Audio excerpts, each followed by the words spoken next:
Eu sou o caminho, a verdade e a vida.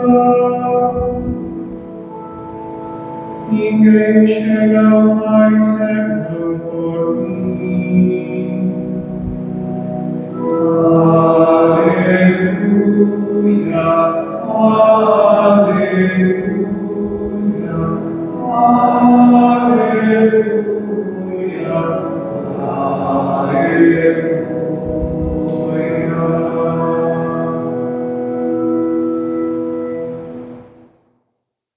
O Senhor esteja convosco.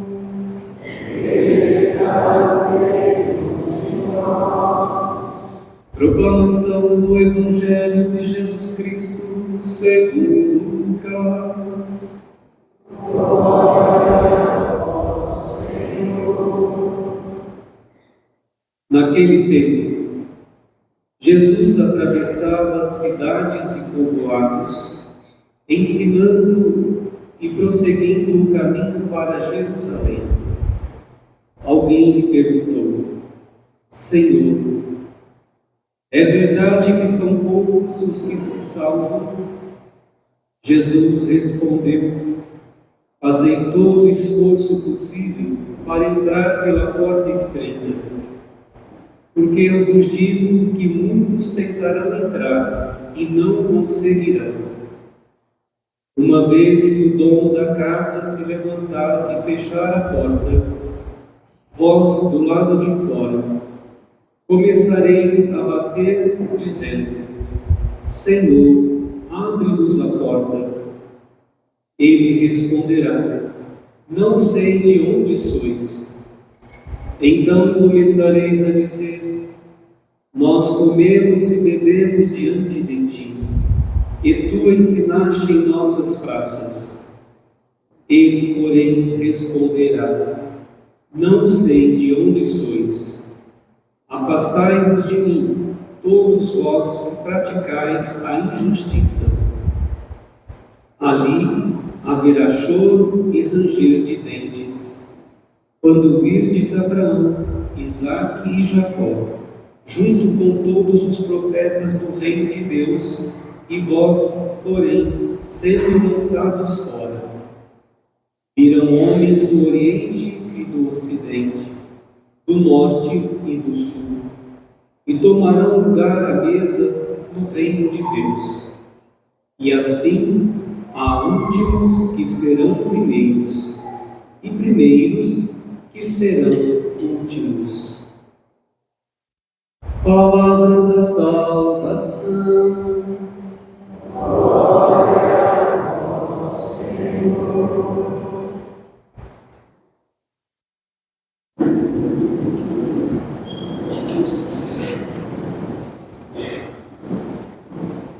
Caríssimos irmãos e irmãs, estamos celebrando o 21º domingo do tempo comum. E a pergunta que também nós nos fazemos: são poucos os que se salvam? Este é o grande tema da liturgia deste final de semana, a salvação. Nós ouvimos no Evangelho que Jesus estava ensinando e seguindo seu caminho para Jerusalém, para a sua entrega, para a sua morte, para a sua crucificação. E perguntaram para ele: Senhor, é verdade que são poucos os que se salvam? Mas por que essa pergunta? Porque muitos judeus pensavam que a salvação já era algo certo simplesmente por serem judeus, por serem a raça escolhida, mas Jesus vai mais longe e fixa-se no essencial. Todos podem salvar-se, porque a salvação é oferecida a todos, para todos. Todos podem salvar-se. Mas, para o conseguir, cada qual deve apresentar a sua conversão, apressar a sua conversão, antes que seja tarde demais. É o tempo da misericórdia este. Quando nós entramos aqui nesta igreja, o que lemos logo de cara? O que está escrito aqui neste arco? Eterna é a sua misericórdia. A misericórdia de Deus é eterna, é sem fim, é sem limites. E este é o tempo da misericórdia. Nós precisamos aproveitar. Ouvimos na segunda leitura, qual o pai que não educa, que não corrige o seu filho? A correção, ela é dura naquele primeiro momento, mas depois gera paz, gera frutos de justiça. Deus é misericordioso, mas Deus é justo. Todo pai bom, misericordioso, hora ou outra também diz não para o filho, também pune o filho. E o problema hoje é que os pais não punem mais. Os pais não têm mais autoridade de dizerem não, porque escolheram não dizer não. E os pais acabam sendo brinquedinho dos filhos. Deus é o nosso Pai misericordioso. A salvação é graça de Deus. Ninguém consegue a salvação por seu próprio esforço. Nós precisamos nos esforçar, mas a salvação não é mérito. Não é mérito, é graça de Deus. E a porta é estreita. E nós devemos nos estreitar para passar pela porta estreita. Precisamos nos estreitar de nós mesmos, perder o excesso espiritual e moral que tanto nos pesa. A porta é tanto mais estreita quanto mais somos egoístas, preguiçosos, apegados, avarentos, irados, rancorosos. Esta porta fica mais estreita e ela se alarga quando há amor, quando há misericórdia, quando há compreensão, quando se compadece do sofrimento do outro. Essa porta se alarga. A porta não é automática. Ao contrário, ela abre-se com o prêmio da luta, do esforço pela santidade. Jesus falou: fazei todo o esforço possível. Então é necessário nos esforçarmos. Ele, sendo Deus, Deus que assume o nosso corpo, fez muita força para carregar o lenho da cruz. E nós não queremos carregar o peso da nossa cruz, que foi imposta sobre nós, não escolhida. Precisamos carregá-la. É fácil e um risco pensar que somos membros da igreja, que atuamos em pastorais e movimentos, participamos de retiros e acampamentos, vamos à missa e confessamos, e por isso já estamos salvos, já estou no céu, É fácil a gente pensar isso e anestesiar a nossa consciência. Muitos, no último dia, vão se aproximar de Cristo acreditando estarem salvos, quando na verdade estarão condenados, porque ficaram a vida inteira medindo os outros e se sentindo o melhor, quanto na verdade é pior do que os outros. Como a gente se sente? Melhor? Os santos? Os preparados? Um venerável arcebispo norte-americano chamado Fulton Sheen escreveu que haverá de fato muitas surpresas no céu.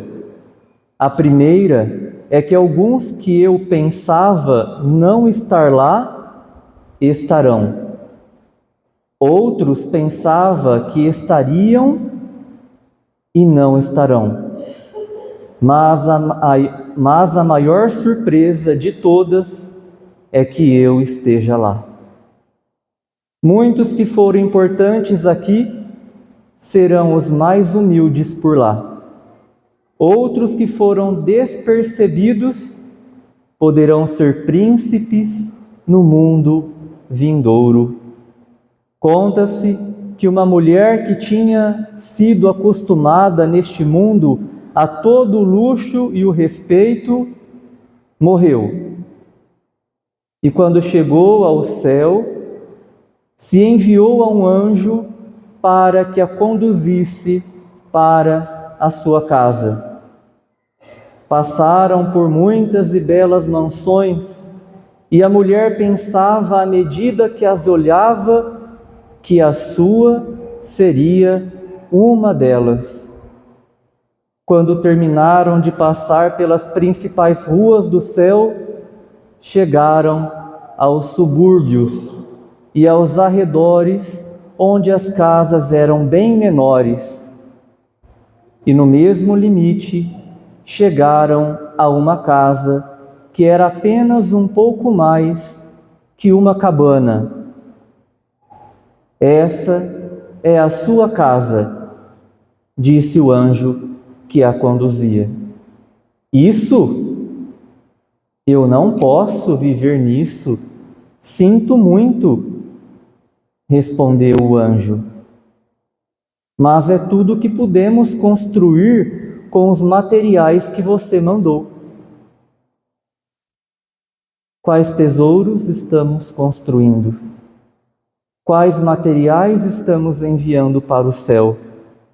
Eu me recordo, quando eu entrei na catequese, a catequista sempre falava que nós tínhamos que fazer o bem para mandar tijolinhos para o céu. Os tijolos é a caridade, é o amor, é a compaixão, é a misericórdia, é se colocar no lugar do outro. O que a gente está construindo, né? No céu. Podemos nos pensar. As pautas do céu não são as mesmas da terra. A primeira coisa na terra será muitas vezes a última, e a última, muitas vezes, a primeira. Queridos irmãos e irmãs, o tempo da justiça virá, mas agora é o tempo da misericórdia. O Senhor Jesus voltará uma segunda vez para separar os bons dos maus, os justos dos injustos. Ainda é tempo de escolhermos de que lado queremos estar. E a nossa presença aqui hoje não é a certeza, mas a nossa presença aqui hoje pode ser decisiva de escolhermos um novo caminho, de fazermos uma opção. Eterna é a sua misericórdia. Precisamos nos aproximar da misericórdia de Deus. Deus é o nosso Pai. Não vamos fugir deste Pai. Este Pai nos ama, este Pai quer o nosso bem. Infelizmente, quando nós não escolhemos o caminho correto, a gente só tem Deus como justo, justiceiro, vingativo.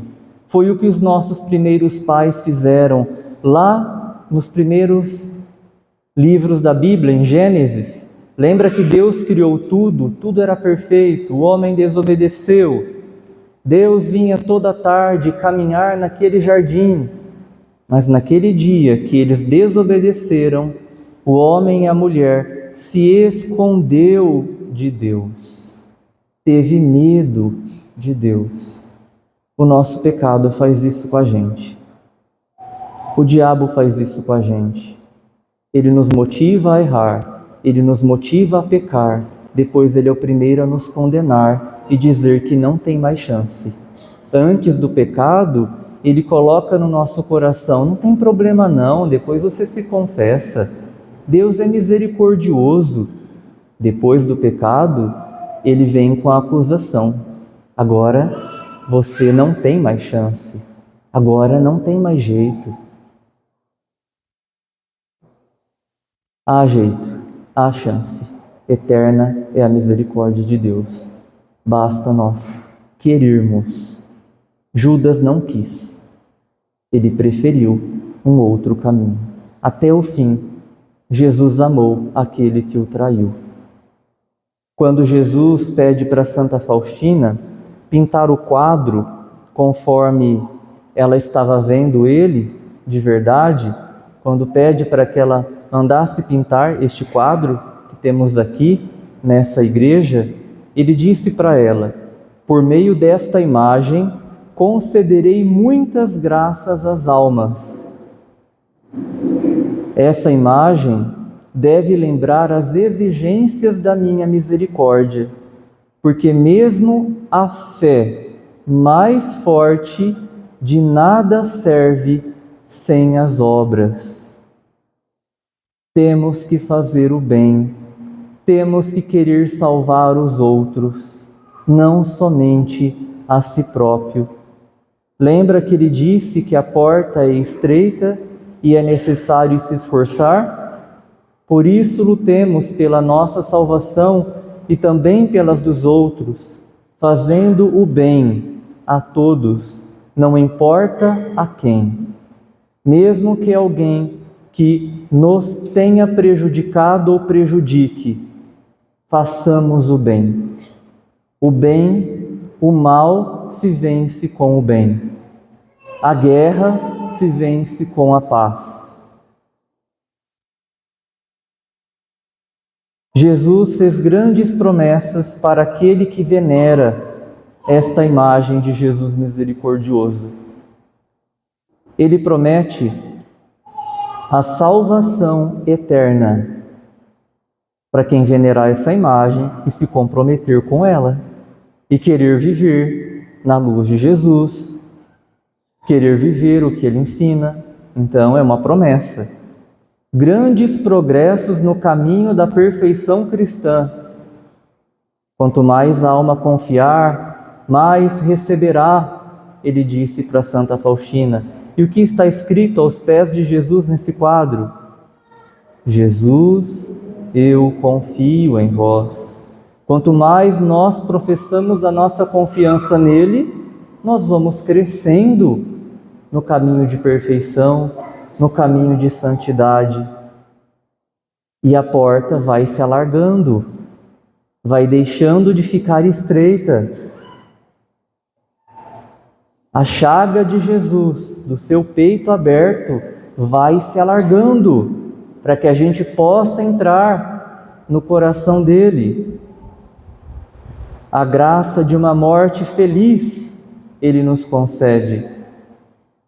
Olha, todos os devotos de Jesus misericordioso que eu já conheci e soube que morreram em paz com Deus.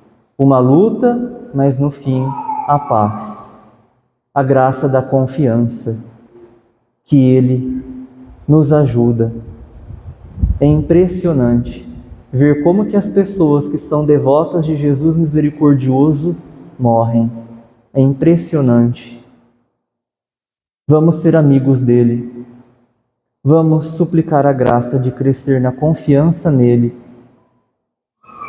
Disse ele: por meio dessa imagem, concederei muitas graças às almas, que toda alma tenha, por isso, acesso a ela. Você tem essa imagem? É importante tê-la, é importante venerá-la. E eu termino esta homilia dizendo e exortando vocês: confiemos no Senhor, e vocês vão responder o que está escrito aqui. Vamos lá? Confiemos no Senhor, porque eterna é a sua misericórdia. Confiemos no Senhor. Mais uma vez, confiemos no Senhor. Creio em Deus Pai, Todo-Poderoso, Criador do céu e da terra.